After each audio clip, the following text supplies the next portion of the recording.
Ya oke, selamat sore. Dan hari ini balik lagi sama gua Felix. Dan hari ini gua mau ngebahas tentang, kalau kemarin banyak yang ngomongin cuman mainnya di Eropa mulu, bahasnya Eropa mulu. Kali ini gua akan bahas filosofi logo klub.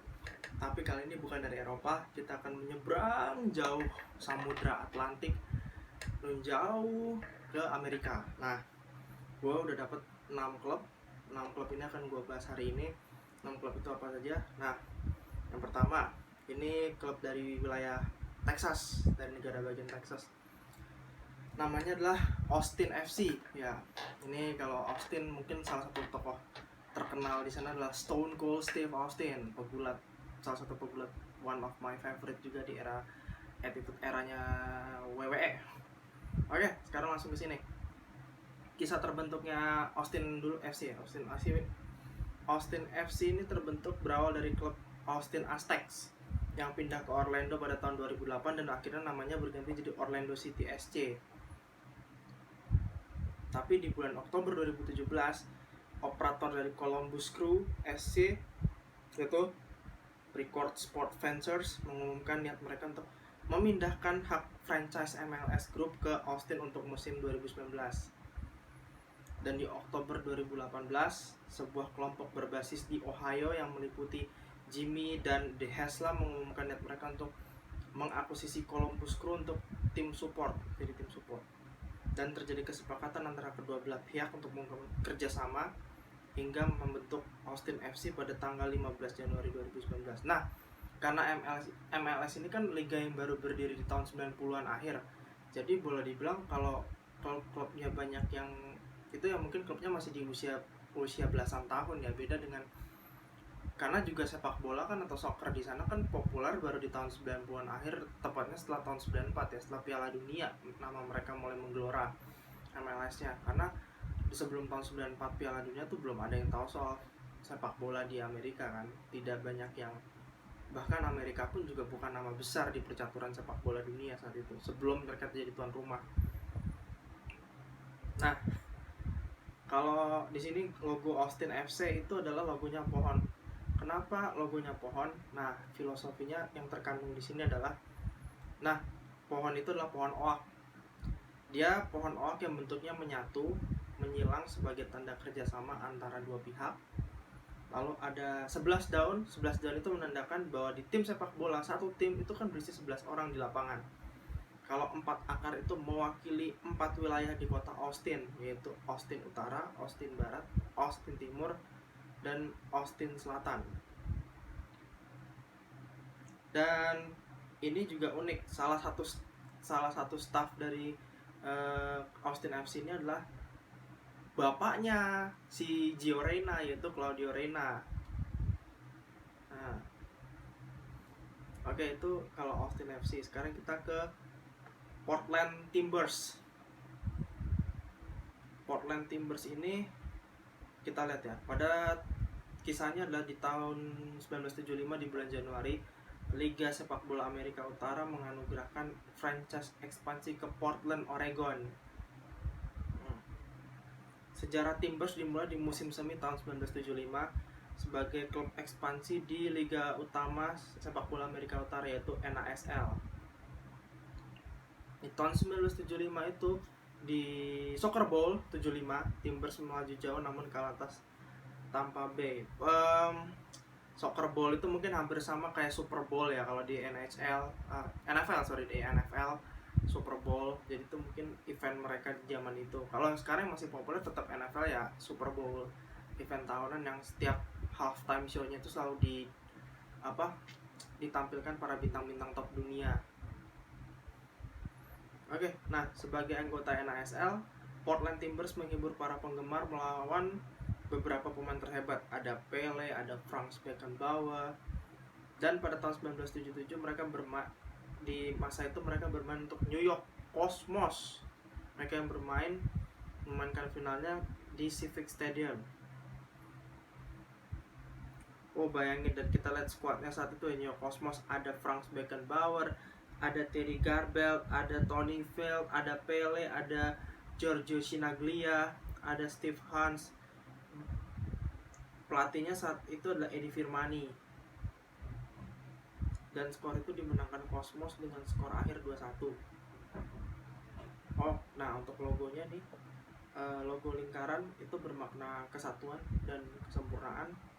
Kemudian 3 chevron itu bermakna kalau Timbers pernah main di 3 liga, NASL, USL, dan MLS.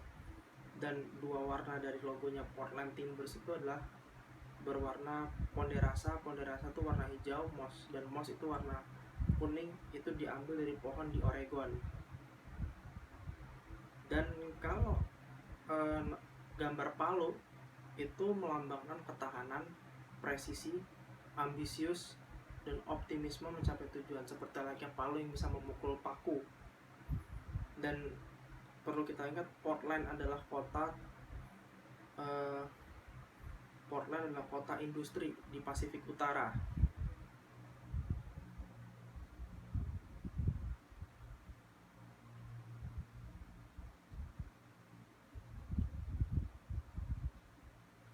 Nah, selanjutnya ada kisah dari Atlanta United. Awalnya ini adalah Atlanta Falcons. Pemiliknya itu Arthur Blanks dari AMB Sports and Entertainment mengajukan tawaran untuk perluasan franchise di tahun 2008. Tapi ditarik di awal tahun 2009 karena kekurangan anggaran pemerintah untuk membangun stadion yang sesuai untuk tim yang diusulkan. Nah, pada 10 Juli 2010, dan Kortemanse, wakil presiden eksekutif komunikasi di MLS, mengatakan bahwa meskipun tawaran ditarik, diskusi rutin dengan Blanc mengenai Atlanta sebagai pasar ekspansi sedang berlangsung. Dan baru di 31 Mei 2011, NHL Atlanta Thrashers dijual ke True North Sports and Entertainment. Dan di Maret 2013, kota dan Falcons menyetujui persyaratan membiayai pembelian tanah untuk stadion baru berupa obligasi senilai $30 juta. Komisaris Don Garber bergabung dengan pemilik Atlanta United yaitu Arthur Blanc untuk memberi kota Atlanta sebuah franchise MLS pada 16 April 2014. Sudah berprestasi dengan 1 piala MLS.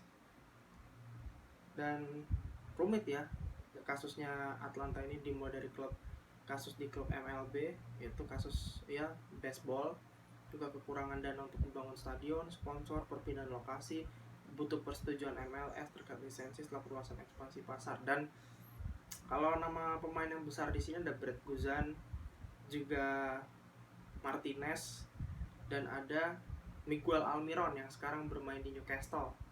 Dia juga pernah bermain di Atlanta United.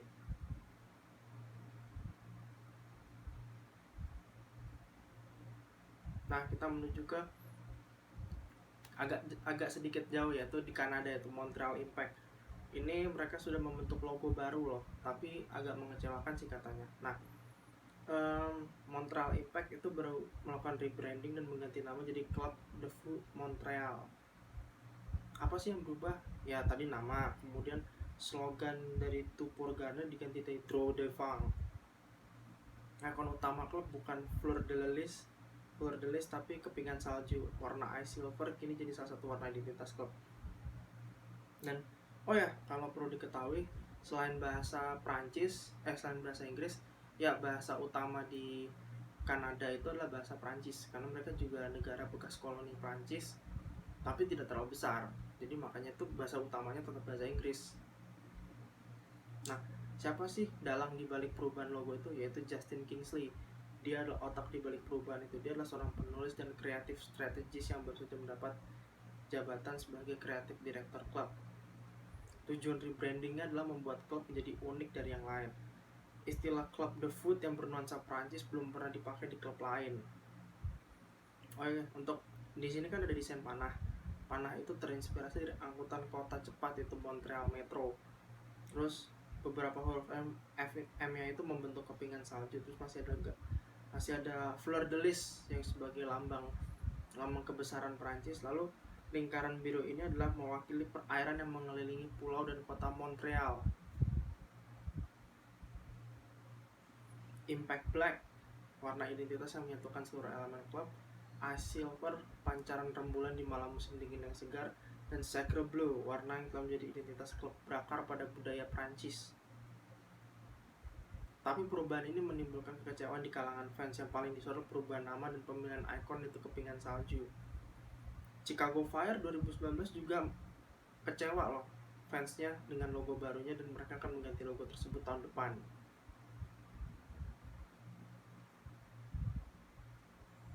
Nah ini dia, sekarang kita ke Dallas FC. Ini adalah klub yang menampung para pemain Amerika ke Jerman, dan salah satu jebolan terbaik di sini adalah Weston McKennie bersama Chris Richard, jebolan terbaik dari Dallas FC. Nah kita lihat, berdiri di tahun 1995 dan logonya itu menggunakan figur sapi. Nah tapi figur sapi ini tanduknya panjang, gak dibuat-buat panjangnya loh. Dan emang ada sapi yang tanduknya panjang, itu ada, namanya apa sih? Nah namanya itu adalah Texas Longhorn. Dia adalah sapi yang tanduknya panjang yang bisa mencapai 2,5 meter ujung ke ujung. Rekor tanduk terpanjang pernah tercatat 3,29 meter. Oke, Texas Longhorn atau disebut Longhorn. Nah, buat yang kalian belum tahu nih, kalau kalian yang nonton WWE, nonton SmackDown zaman dulu, ada pegulat namanya JBL, John Bradshaw Layfield. Dia memang reside di New York City secara karakter sebagai jutawan arogan, tapi aslinya dia berasal dari Texas. Dan kalau lihat di limonya setiap masuk buat tanding, itu di bagian depan mobilnya itu kan ada Longhorn. Nah itu dia, Longhorn itu menjadi bentuk kebanggaan dia sebagai orang Texas. Nah itu buat yang kalian belum tahu kalau Texas Longhorn itu seperti apa. Nah Texas Longhorn ini ternyata adalah sapi peranakan silang dari sapi Spanyol yang dibawa Christopher Columbus ke Amerika untuk stok makanan. Dan karena karakternya yang lembut, Longhorn ini banyak dipakai untuk para atlet rodeo pemula, ya rodeo yang bermain dengan banteng. Kalau di Spanyol kan El Matador itu kan berarti kita yang bertarung dengan banteng. Kalau di Amerika kita menaiki banteng sebagai seorang rodeo dan sebagai hewan tunggangan juga. Nah sejak 2005 Texas Longhorn menghiasi logo FC Dallas. Sebelumnya logo mereka memakai hewan lain. Dan warna yang ada di logonya ini adalah 4 warna yang komposisinya mirip dengan bendera Texas. Ada Republic Red, Lone Star White, Bovine Blue, dan Shawnee Silver. Dan perlu kalian tahu, bendera negara bagian Texas ini hampir mirip-mirip dengan bendera Chile. Nah ceritanya juga FC Dallas ini awalnya bernama Dallas Burn.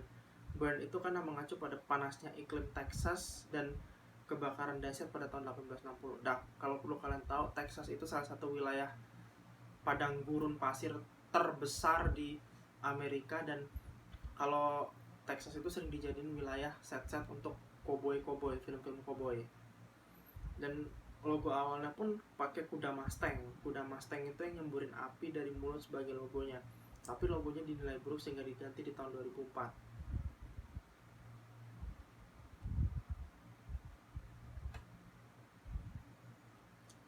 Nah yang terakhir ini ada Columbus Crew SC.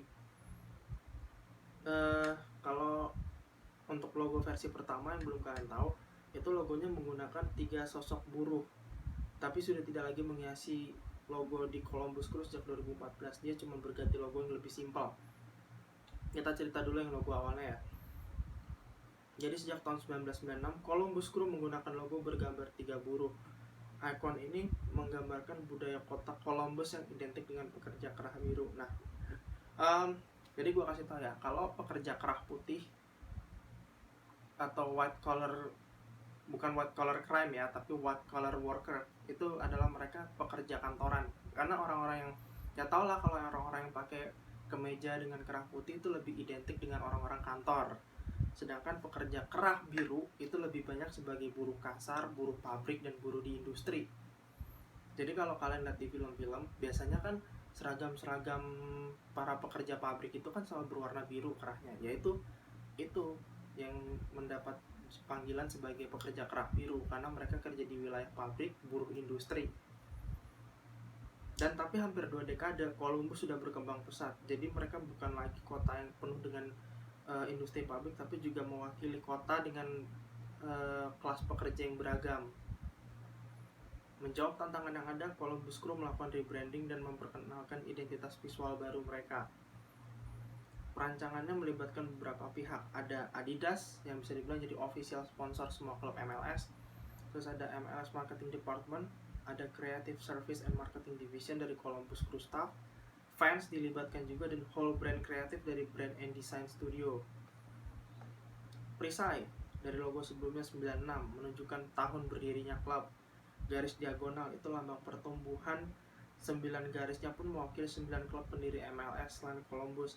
Motif catur itu simbol dukungan supporter yang identik dengan motif. Kalau ide lingkarannya itu datang dari klub-klub Jerman. Kota Columbus memang punya hubungan dengan tradisi Jerman. Komposisinya sekaligus mengacu pada bendera negara bagian Ohio. Dan julukan The Crew tetap digunakan dengan definisi yang baru. Apa definisi barunya? Kalau dulu crew itu lebih condong untuk para buruh konstruksi, pekerja yang bekerja keras dengan kerah birunya. Tapi sekarang Columbus Crew, julukan The Crew itu adalah untuk orang-orang dari berbagai ragam kelas pekerja yang bersatu, berbagi semangat untuk mensupport Columbus Crew. Nah, oke. Untuk gua hari ini cukup ya ngebahas tentang filosofi logo dari klub-klub ini, dan semoga cerita tentang Amerika ini bermanfaat, dan minggu depan udah pasti kita akan ngebahas lagi yang lebih seru lagi, dan tunggu aja bahasan selanjutnya. Oke? Thanks for watching.